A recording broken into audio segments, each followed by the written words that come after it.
Tonton video ini sampai selesai agar Anda tidak gagal paham.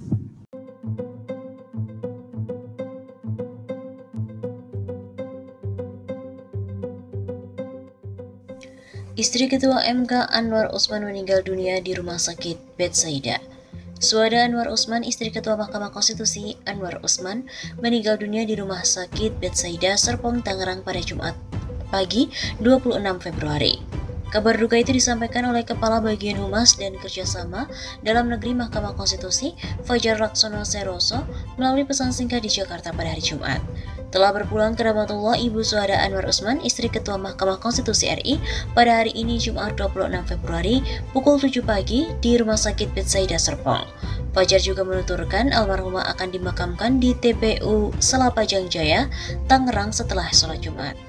Sementara Ketua Mahkamah Konstitusi Anwar Usman sedianya akan memeriksa perkara sengketa hasil Pilkada Solok dengan pemohon pasangan Novi Chandra Yulfadri pada 8 pagi waktu Indonesia Barat di Gedung Mahkamah Konstitusi.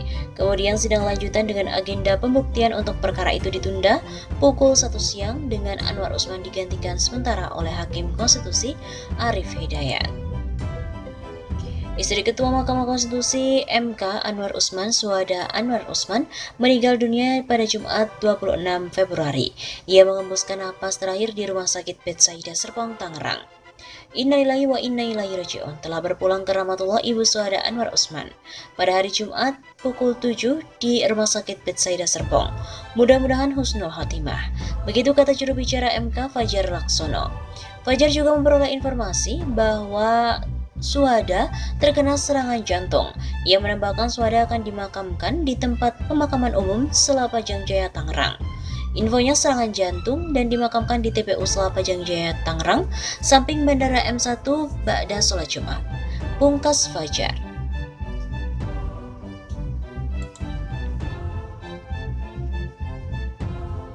Kabar duka ini disampaikan oleh Kepala Bagian Humas dan Kerjasama Dalam Negeri Mahkamah Konstitusi Fajar Laksono Seroso melalui pesan singkat. Fajar juga menuturkan almarhumah dimakamkan di TPU Selapajang Jaya, Tangerang. Sementara itu, untuk Ketua MK sendiri akan memeriksa perkara sengketa hasil Pilkada Solok dengan pemohon pasangan Novi Chandra Yulfadri. Namun, sidang tersebut akan ditunda pada pukul 1 siang dengan Anwar Usman pun digantikan sementara oleh Hakim Konstitusi Arief Hidayat.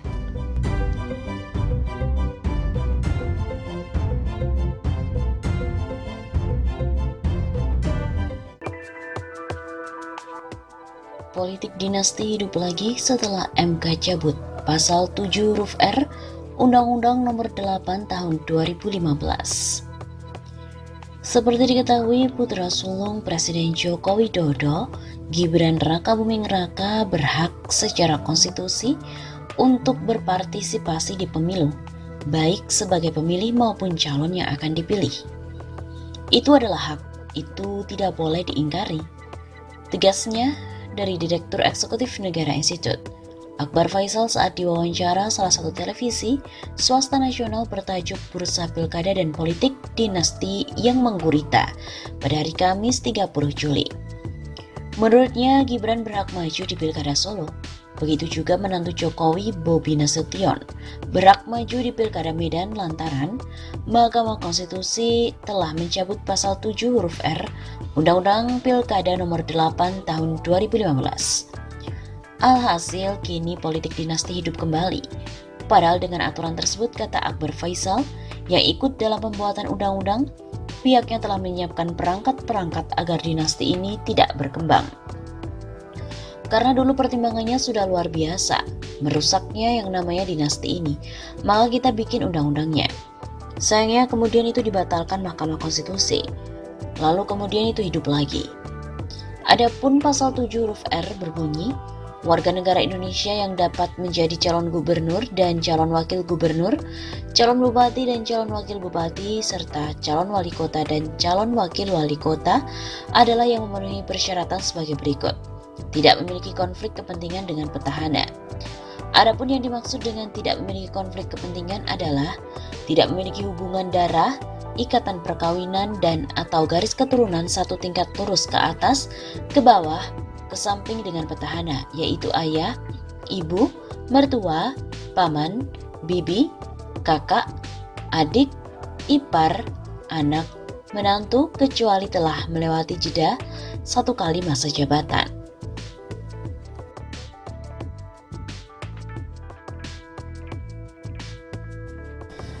Politik dinasti era Jokowi. Keputusan merestui anak dan menantu menjadi calon kepala daerah menandakan Joko Widodo telah tertular virus nepotisme dan politik dinasti. Ia mengulangi kesalahan para elit politik yang mempertahankan kekuasaan dengan cara menempatkan sanak familinya pada jabatan strategis. Anak sulung Jokowi, Gibran Raka Buming Raka, menjadi calon wali kota Solo, tempat Jokowi mulai meniti karir politiknya. Gibran berpeluang besar menjadi calon wali kota tanpa lawan, sebab semua partai kecuali PKS kompak mendukung dia. Tanpa pengaruh Jokowi, Gibran yang masih hijau dalam politik sulit mendapatkan dukungan sebanyak itu. Pada awalnya, jalan politik Gibran tak mulus. Pengurus daerah PDI Perjuangan sempat menyokong Ahmad Purnomo, wakil wali kota saat ini, untuk menjadi calon wali kota Solo. Tapi pengurus pusat Partai Banteng meredam riak itu. Yang tidak elok, Purnomo mendapat kabar dia gagal memperoleh rekomendasi partai justru dari Jokowi ketika ia diundang ke Istana Kepresidenan Jakarta. Sebagai fasilitas negara milik semua rakyat, Istana Kepresidenan seharusnya tidak menjadi tempat membicarakan urusan politik partai tertentu. Jokowi seharusnya menjadi model bagi anak dan menantunya yang hendak menempuh suluk politik. Jokowi menjadi tokoh fenomenal karena mematahkan mitos bahwa sirkulasi politik hanya bisa berpusar di lingkaran elit.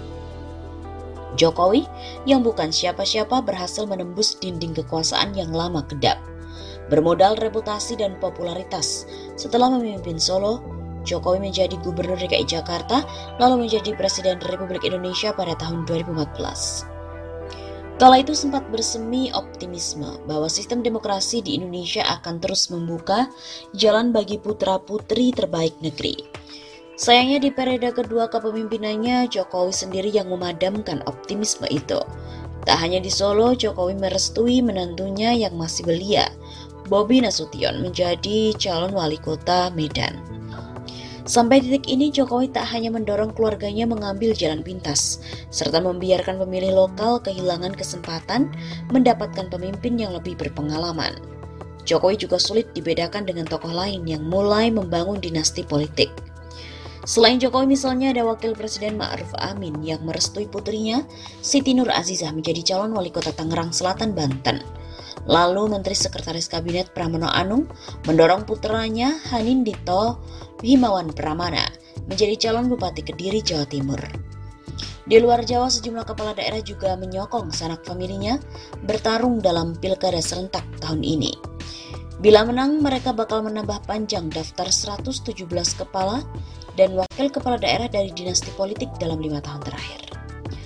Andai saja Jokowi ini menahan diri untuk tidak mencalonkan sanak familinya ketika masih berkuasa, dia tak hanya akan terbebas dari tuduhan membangun dinasti politik. Lebih jauh lagi, Jokowi juga bakal dikenang sebagai pemimpin yang turut membangun demokrasi Indonesia, khususnya sistem sirkulasi politik yang lebih adil dan terbuka bagi semua warga negara.